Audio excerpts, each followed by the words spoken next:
Trust me, at the end of this video you will become rich. क्या आपने कभी सोचा है कि धीरे धीरे करके कैसे हमने अपनी लाइफ को एक रैट रेस बना लिया है और उसी सर्कल में हम एंडलेस घूमते जा रहे हैं। आज हर कोई पैसे की इस रैट रेस में फंसा हुआ है। हम में से ज़्यादातर लोगों ने अपने सराउंडिंग्स में एक फेक लाइफ क्रिएट कर ली है। मज़े की बात है कि हर कोई पैसे से मिलने वाले प्लेजर की वजह से इस रैट रेस में शामिल है, लेकिन पैसे का पीछा करते करते जब तक प्लेजर लेने का टाइम आता है तब तक वो इतना रिटार्डेड हो जाता है कि प्लेजर कैसे लिया जाता है वो उस आर्ट को ही भूल जाता है। ये सच है कि पैसे की ज़रूरत है और जितना अच्छे से अर्न किया जा सकता है उतना अच्छे से अर्न करना चाहिए, लेकिन अपने प्लेजर को फ्यूचर ओरिएंटेड रखना खुद को धोखे में रखने जैसा है। ये भी सच है कि पैसे से प्लेजर आता है, पर सिर्फ उसके लिए जो प्लेजर लेना जानता है। लेकिन ये कितना अजीब है कि ऐसे बहुत थोड़े से लोग हैं, बाकी सब ने अपने लिए प्लेजर के बड़े बड़े गोल बना के रखे हैं। ध्यान रखें, अगर हम अभी प्लेजर नहीं ले सकते हैं तो फ्यूचर में भी नहीं मिलेगा, क्योंकि हमें आर्ट ही नहीं पता है। और उसमें भी बहुतों का प्लेजर तो शो ऑफ से जुड़ा हुआ है कि दूसरों को जलवा दिखाना है। सिर्फ मटेरियलिस्टिक सक्सेस नहीं है। हमें लाइफ को टोटलिटी में देखना आना चाहिए। जब तक हमारी लाइफ में पैसे के साथ साथ विजडम और ब्लिस नहीं है तब तक हम अधूरे ज़िंदगी जीते रहेंगे। आपको यहाँ मैं दो पिक्चर दिखाता हूँ। एक में लक्ष्मी जी उल्लू पर सवार हैं और एक में विष्णु जी की सेवा कर रही हैं। ऊपर से पता नहीं चलता, लेकिन एक से तो सब फैमिलियर हैं। ऐसे लोग खुद उल्लू बने रहते हैं और उनके ऊपर पैसा सवार रहता है।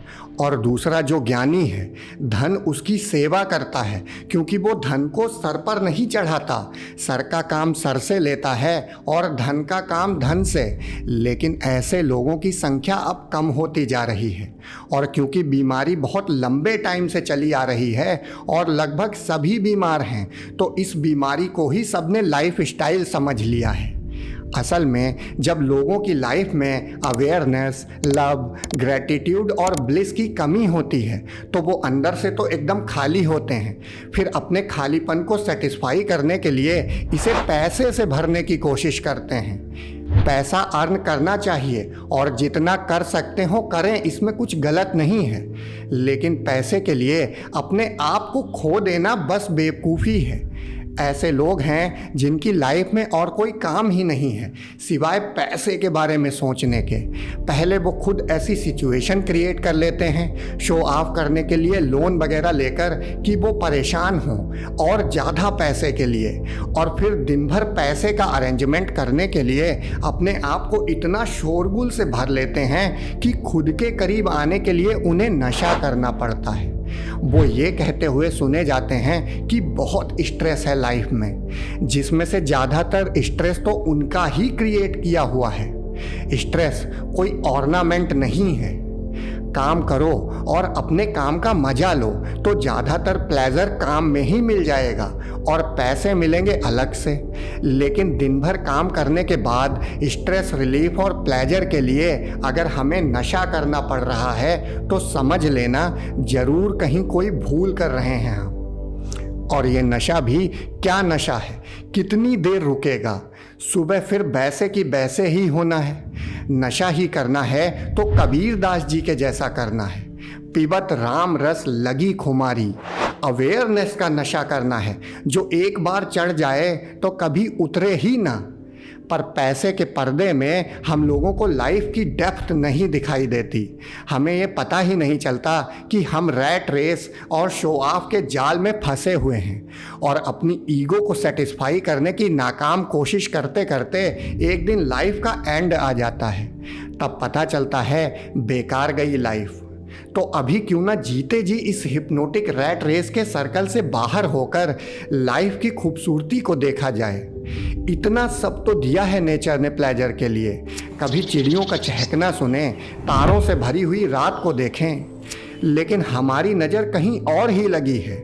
जो भी चीज़ें इंसान को फ्री में अवेलेबल हैं उसका 5% भी उसे पैसे खर्च करके नहीं मिल पा रहा है। और पैसों की रैट रेस में उसका दम और निकला जा रहा है।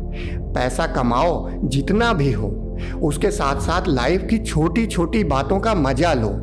शो ऑफ ही ना करो तो आधे से ज़्यादा परेशानियां ऐसे ही खत्म हो जाएंगी।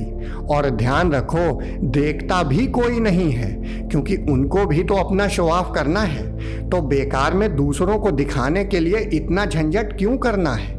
पर सच तो ये है कि हम में से ज़्यादातर लोगों को ये पता ही नहीं कि हम फंसे हैं। रिच होने के, सक्सेसफुल होने के, एम्बिशंस के इतने प्रोग्राम चढ़ चुके हैं हमारी कॉन्शियसनेस पर कि हम अपना ट्रू नेचर ही भूल चुके हैं। अब इसे डिप्रोग्राम करने का और इस सर्कल से बाहर निकलने का तरीका क्या है? इसका तरीका है मेडिटेशन। मेडिटेशन डिप्रोग्रामिंग के लिए किसी मिरेकल की तरह काम करता है। इनफैक्ट इसका पहला काम ही डिप्रोग्रामिंग करना है, ताकि हम अपने ट्रू नेचर को जान सकें, जिससे कि हमारी लाइफ में अवेयरनेस पैदा हो, हम मन को मन के पार जाकर देख सकें। और एक बार जो हमने ऐसा देख लिया तो सिर्फ रैट रेस ही नहीं, हमारी लाइफ पर जो भी बेकार के प्रोग्राम चढ़े हुए हैं वो सब गायब होना शुरू हो जाते हैं। हम इस विशियस सर्कल से बाहर निकल जाते हैं और फिर किसी और को हमें कुछ बताने या सिखाने की ज़रूरत नहीं होती। हमारा बोध अंधेरे में टॉर्च की तरह हमें गाइड कर देता है। और मेडिटेशन के लिए हमें कोई फुल टाइम योगी नहीं बनना है, बस जहाँ हैं वहीं से शुरू करें। 30 मिनट सुबह और 30 मिनट शाम आंखें बंद करके बैठ जाएं और अपने अंदर चलते हुए थॉट प्रोसेस को देखें, बिना उसे एंटरटेन किए हुए। सिर्फ 21 दिन अगर आपने ऐसा कर लिया तो ये मेरा खुद का एक्सपीरियंस भी है और मैं ये दावा करता हूँ कि आपके बदलने की शुरुआत हो जाएगी। आप इस रैट रेस के सर्कल से बाहर आने लगेंगे। वास्तव में जिसके लिए हमें ये ह्यूमन लाइफ मिली है वो हमें दिखाई देना शुरू हो जाएगा। ध्यान रखें, पैसा अर्न तो करना ही है, क्योंकि हर चीज़ के लिए उसकी ज़रूरत है।